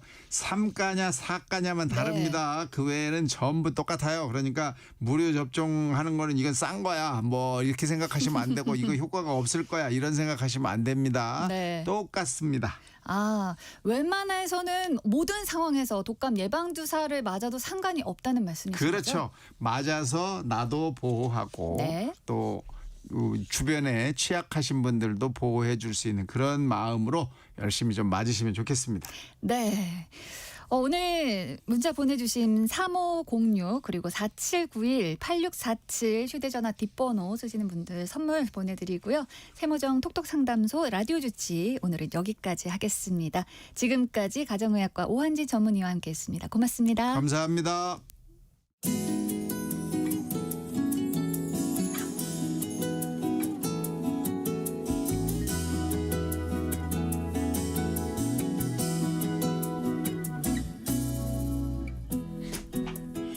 여행은 일상의 소중함을 되새기는 원동력이 되곤 하는데요. 여러분의 일상을 특별하게 만들 여행지 소개하는 시간입니다. 여행 안내서 장주영 매일경제 여행플러스 편집장과 함께합니다. 안녕하세요. 안녕하십니까. 네. 천년고도 경주를 향한 세계 관심이 아주 뜨겁습니다. 네, 경주의 에이펙 정상회의 본회의가 오늘 개막했고 그렇죠. 경주의 열기를 또 함께 느낀다는 뭐 의미로 오늘은 경주 여행을 떠나보는 건 어떨까요? 아, 예, 뭐 너무 좋죠. 뭐 다 알고 짜고 치는 고스톱이지만 예. 아니에요. 이 경주 에이펙 정상회의 열리고 있잖아요 지금. 네. 뭐 한 3일, 4일 정도 됐죠. 네네. 한 20개 세션을 진행 중이라고 하고 뭐 정부 추산하기로는 한 10,000명 정도가 예, 우리나라를 찾았다고 하는데 네. 전 10,000명이 우리나라 왔다라는 거에서 가장 궁금한 게 네. 과연 이들은 어딜 갈까? 게다가 또 VIP라고 불리는 분들인데 네. 도대체 이 사람들은 어딜 갈까가 너무 궁금하더라고요. 경주 가시겠죠? 그렇죠. 경주를 가는데 경주 안에서 안에서? 예, 안에서 과연 어디를 갈까 궁금한데 그래서 근데 그 좀 찾아보니까 아무래도 VIP급들이니까 그 동선 파악하기가 쉽지는 않더라고요. 네. 그래서 저는 그냥 임의로 제가 이런 곳을 가면 참 좋겠다. 근데 뭐 VIP 동선 따라가는 것보다 네. 이 경주 특유의 가을 분위기가 물씬 넘치는 그런 곳으로 좀 안내를 지금 가면 딱 좋을. 네, 그런 곳으로 안내를 한번 해보려고 합니다. 네. 자, 오늘 첫 경주 여행지로 소개할 곳도 마찬가지인데 네. 이름마저 좀 생소한 곳입니다. 경주시 서면에 있는 도리마을인데요. 경주 시내에서 서쪽 방향 그러니까 영천 쪽입니다. 그래서 시내에서 차를 타면 한 40분 정도 걸리는 그런 곳에 도리마을이 있습니다. 오, 도리마을 이름이 참 예뻐요. 독특하고. 네, 뭐 거의 이각경 아나운서 이름 수준으로. 그쵸. 네. 저 정도로 굉장히 예쁘죠. 네, 한 번 들으면 안 잊어먹는. 네. 네. 그 이 도의, 그러니까 그 도의라는 말 있잖아요. 그러니까 사람이 지켜야 할 도덕적 기준이나 행동, 원칙을 뜻하죠. 네. 이 그 도의를 중요하게 생각하면서 살자. 뭐 그런 뜻으로 도리라는 이름의 어머. 마을 이름을 지었다고 하는데 저랑 더 동일시 되는 것 같은 느낌인데요. 맞아요. 네. 그래서 왜 우리가 흔히 마땅히 해야 할 일 또 도리라는 말 네. 쓰잖아요. 그런 뜻에서 생각하시면 되겠습니다. 이름부터 아주 바름바름한 그런 도리 네네. 마을에는 뭐 한 2000년 전부터 생겼다고 해요. 이 마을 마을이. 자체가. 그래서 신라 시대 전부터 마을을 이루고 살았는데 뭐 물 맑고 또 인심 좋고 네. 아주 주위의 명성이 자자한 그런 아름다운 곳으로 유명했다고 하고요. 또 이 여기가 유명세를 탄 본격적인 이유가 은행나무 숲 때문입니다. 은행나무 숲이요. 네. 수령이 한 500년이 넘는 나무들이 셀 수 없이 많이 이곳에 자라고 있는데요. 뭐 또 여러 가지 그 은행나무 중에서 본격적으로 은행나무 숲이 꾸려진 거는 한 1970년대부터라고 해요. 뭐 이미 자라고 있던 나무도 있지만 네네. 여기를 숲으로 꾸린 건 한 1970년대부터.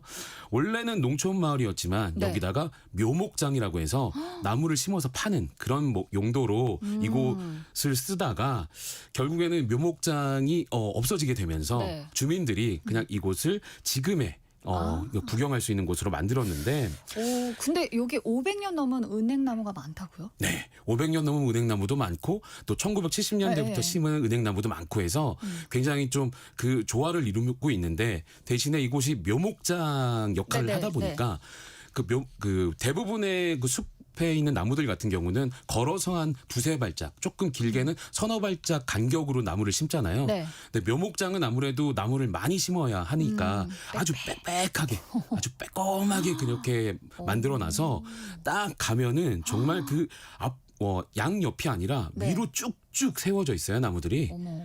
예, 그래서 그 인제 자작나무 숲 가면 네네. 정말 쭉쭉 하늘로 네네, 솟아 있잖아요. 맞아요. 거의 은행나무인데도 불구하고 그런 느낌을 받으실 수가 있습니다. 이 숲으로 들어가면 들어갈수록 그 은행나무 분위기가 조금 은행나무 분위기보다 조금 더한 분위기가 나다 보니까 여기가 우리나라가 아니라 외국 같다. 뭐 이런 느낌마저 심지어. 드는 그런 곳입니다. 아무래도 가장 매력적인 순간, 뭐 가장 매력적인 때가 어느 때냐라고 한다면 은행나무가 가장 물이 잘 드는 노란색 맞아요. 드는. 예, 그때가 바로 지금이죠. 네. 예, 11월 초부터 11월 중순까지가 아주 절정입니다. 아, 지금 여행 계획을 빨리 짜야 될 것 같은 느낌인데. 뭐 은행나무 달려있을 때도 예쁘지만 네. 바닥에 이렇게 떨어져서 이렇게 밟는 기분도 좋고 보기도 좋거든요. 맞습니다. 그 은행나무에 있는 은행잎들이 막 수많은 네, 은행잎이 우수수 떨어지면 떨어질 때. 그게 꼭 밟을 때마다 아주 네, 푹신푹신하거든요. 맞아요. 그래서 양탄자 같아요. 샛노란 양탄자. 또 무엇보다 좀 카메라 가져다 대면 정말 작품 사진 한 장 금세 건지게 됩니다. 뭐 좀 전에도 말씀드렸지만 빼곡하게 서 있는 그 은행나무 네네. 숲 가운데가 노란 양탄자처럼 깔려 있으니까 그래서 그런지 여기 뭐 웨딩 사진 찍으러 오는 예비 신혼부부들도 많이 볼 수가 있고요. 어쨌든 이곳을 찾는다면 사진은 정말 많이 담아가셔야 합니다. 인생 사진 찍을 수 있겠네요. 맞습니다. 또 은행나무 숲 말고도 이 도리마을 쪽은 볼만한 것들이 꽤 있거든요. 뭐 재미있고 예쁜 벽화들이 곳곳에 네. 좀 그려져 있고 또 이 시기에는 주민들이 네. 이 마을회관 앞쪽에 먹거리 장터라든가 또 특산물 장터를 좀 마련해 놓고 네. 운영을 하시거든요. 이거 중요하거든요. 맞습니다. 뭐 먹고 즐기고 네. 이것까지 즐기시면 도리마을 아주 인상 깊으신 그런 여행이 될 겁니다. 도리마을 굉장히 기대가 많이 됩니다. 정말 가보고 싶네요. 저 경주 많이 갔었는데 여기는 좀 처음 들어봤어요. 꼭 한번 가보시면 좋겠습니다. 올 가을에는 꼭. 다음은 또 어디로 가볼까요? 이번에 가볼 곳은 정말 그 동화 속 한 장면을 떠오르게 하는 그런 예쁜 곳입니다. 또 동화 속 같은 곳이 있어요? 여기가 이 경주 시내에서 남쪽으로 한 10분 정도 차를 타고 가면 남산이 있거든요. 네. 이 서울의 남산이랑 이름이 같은 그런 네. 곳인데 경주 역사유적 남산 지구라고 해서 세계 문화유산으로 지정도 됐고 또 국립공원이기도 합니다. 네. 이 남산의 동쪽을 가볼 건데 이 갖가지 수목이랑 화초가 아름다운 숲을 이루고 있는 경북 산림 환경연구원입니다. 연구소 느낌. 네, 연구소 느낌의 그런 공간. 네. 네. 그런데 여기가 연구원인데 연구원이 그러니까요. 아닌 듯한 그런 곳인 이유가 딱 그 연구원 한가운데 도로가 있어요. 거기를 통일로라고 부르는데 네. 통일로를 기준으로 왼쪽 그러니까 네. 서쪽은 연구원 본관과 네. 또 숲 산책로 네. 같은 걸로 이루어져 있고 오른쪽 동쪽으로는 천년숲 정원이 있습니다. 천년숲 정원? 예, 바로 여기 천년숲 정원이 아주 인상적인 풍광을 자랑하는 그런 곳인데요. 이름부터도 심상치 않아요. 맞아요. 네. 일단 규모가 굉장히 넓습니다. 약 33헥타르 그러니까 10만 평이 넘는 그런 곳이고요. 와. 이 곳에 910종 54만여 본의 수목과 화초류를 심어서 관리하고 있습니다. 와. 눈으로 직접 보는 식물 도감이나 다름없는데 매 계절마다 아주 새로운 아름다움이 넘쳐납니다. 천연숲정원은 경주 안에 5개의 산과 또 3개의 하천에서 영감을 받아가지고 만들어졌는데요. 입구로 딱 들어서면 체험정원 또 가든센터가 먼저 보이고 또 이어서 테마가 있는 소정원과 숲길 또 신라의 역사가 녹아든 쉼터를 만날 수가 있습니다. 잘 꾸며놨네요. 아, 그렇죠. 네네. 그 중에서도 가장 하이라이트인 네. 곳이 있는데요.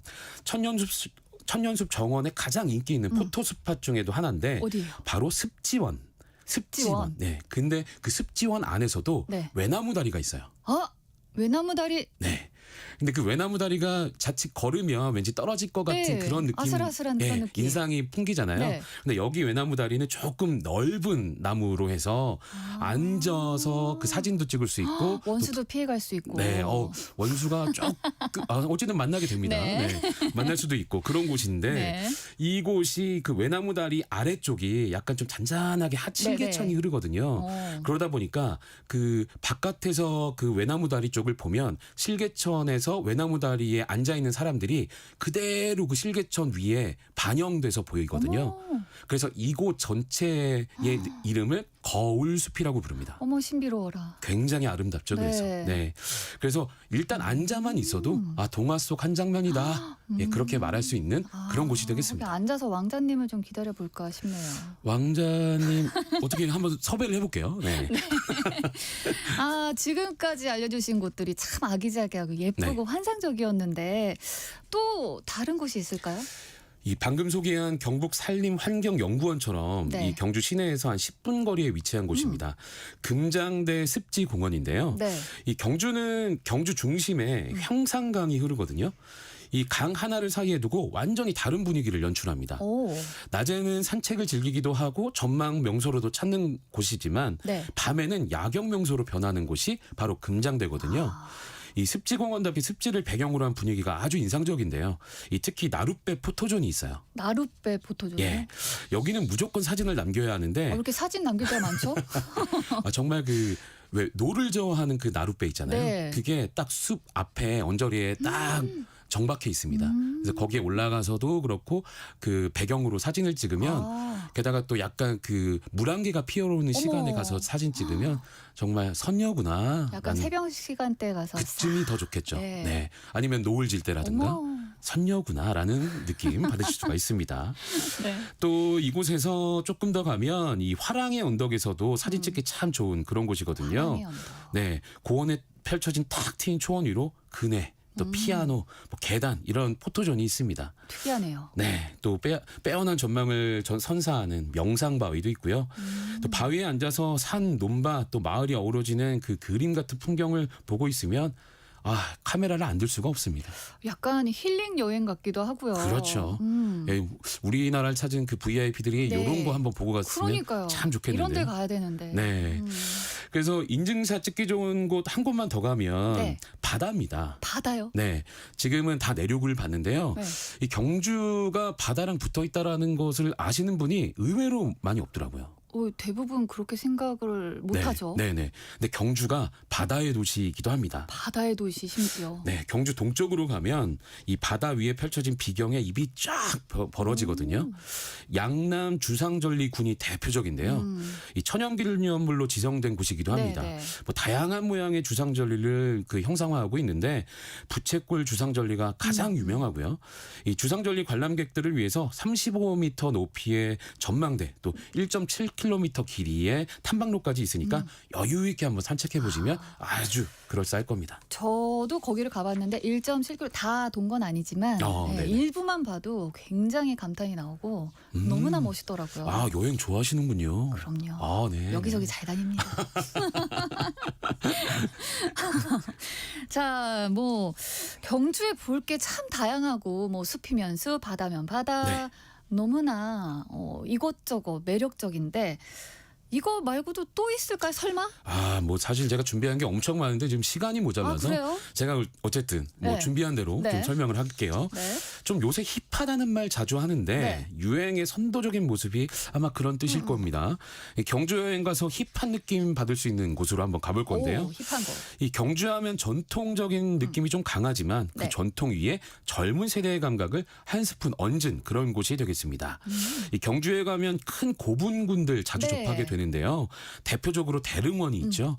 이 대릉원을 마주하는 미술관이 있는데 네. 오아르 미술관이 그 주인공입니다. 오아르 미술관. 네. 이 오아르는 오늘 만나는 아름다움의 줄임말인데요. 네. 뭐 그렇다고 해서 이곳에 뭐 피카소의 작품이나 모네 작품 이런 아주 이름만 들으면 알만한 작품들이 있는 건 아니고 네. 그렇지만 이 개관 6개월 만에 18만 명이 다녀갔을 정도로 인기를 누렸습니다. 이유가 있을 텐데요. 이유가요. 여기 미술관 설계에서 좀 찾을 수가 있는데요. 이 미술관을 설계한 사람의 유현준 건축가인데 네. 화려하고 튀는 설계를 과감히 버리고 대신에 고분을 모티브로 잡았습니다. 오. 그래서 이곳 미술관 안에 가면 대부분이 통창으로 돼 있는데 네. 통창 안에서 밖을 바라보는 고분군 그 그림 느낌만 보더라도 하나의 작품이다. 그렇게 생각할 수가 있습니다. 어머, 창이 액자가 되는 그런 느낌. 맞습니다. 그래서 이 오아르 미술관이라는 것만 검색을 하셔도 정말 여러 장의 그 고분군을 배경으로 해서 사진을 찍은 그런 사진들을 보실 수가 있고 나도 찍고 싶다는 생각이 들 정도의 네. 그런 힙한 느낌을 어머나, 받으실 수가 있습니다. 힙한 느낌 참 좋습니다.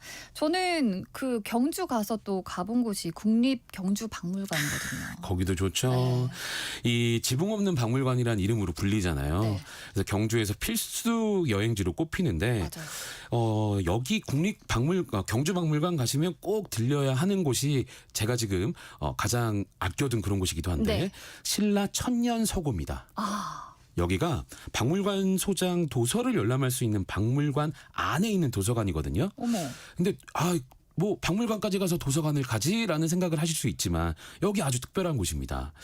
뭐 한옥 외관은 그대로 살리고 내부는 좀 현대적으로 리모델링을 해놨는데 무엇보다 여기가 아주 특별한 게 눕독이 가능하다는 겁니다. 눕독이 뭐예요? 누워서 책 읽기. 누워서 뭐 떡 먹기가 아니라 누워서 책 읽기가 어머나. 가능한 그런 곳인데요. 이 도서관 곳곳에 소파가 있어요. 그래서 여기에 기대서거나 아니면 진짜 누워서 책을 읽는 눕독이 가능합니다. 그래서 문화유산을 사유하는 곳이면서 동시에 공간 자체가 여행지로 거듭난 그런 곳이 되겠습니다. 굉장히 진짜 시간과 여유를 갖고 가야 될 것 같아요. 네. 여행을. 그리고 이 경주박물관이 에이펙을 기념을 해서 맞아요. 지금 야경 또 아주 잘 예쁘게 좀 해놓고 있거든요. 야경이요? 예, 그리고 또 신라 금관 얼마 전에 이재명 대통령께서 또 그 트럼프 대통령에게 신라 금관 맞아요. 선물 주셨잖아요. 예, 그 신라 금관이 세상 밖으로 나온 게 한 104년 됐거든요. 네. 신라 6점의 신라 금관을 한 자리에 모아서 또 전시를 하니까 여기 박물관 가는 것만으로도 굉장히 뜻깊은 그런 순간이 될 겁니다. 그 금관 뒤쪽에 서서 사진 찍으면 제가 쓴 것처럼 느껴지는 사진도 나올 수 그렇게도 찍을 수 있더라고요. 있죠. 예. 네, 세상의 모든 정보 여기서 마무리하겠습니다. 모바일 쿠폰 당첨자는 홈페이지 공지사항에서 확인하실 수 있고요. 오늘 함께해 주신 예, 저 장주영이라고 합니다. 네, 오늘 고맙습니다. 고맙습니다. 네, 지금까지 아나운서 이각경이었고요. 행복한 오후 보내시길 바랍니다.